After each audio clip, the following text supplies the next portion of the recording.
So here is how we gonna check your location history on your Android phone. So if it's your first time being here on Foxtecc, subscribe and we can get into it. And so the best way, if you ask me, would be by going to the apps on your phone and going to the Google Maps. You most likely use it on your phone, and as you can see, I'm signed in with my Google account as I expect most people are.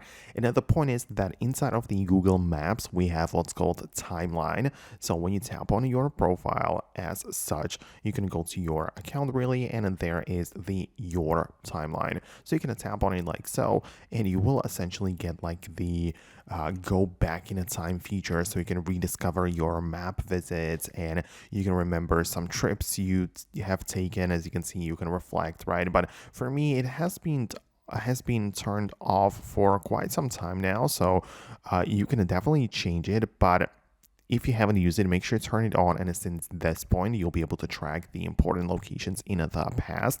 But you can see that if you had it enabled, you can literally go back in time and see what has been going on. As I said, I deliberately went to the settings and it disabled it a long time ago, but if you didn't do it, it's possible that you had it enabled, and you're going to check it out inside of the Google Maps, all of the significant visits and all of the places you have went to. So you can also see it separated by the trips section. So if there's like a specific road trip you went on, or some insights, places, and so on. So as I say, once again, I disabled it on purpose so it doesn't store any data about me. But if you didn't do anything to it, then it's possible and very likely that you will see it as normally showing all of the locations. So let me know if it worked out well for you. Subscribe for more, and I'll see you in the upcoming videos as well.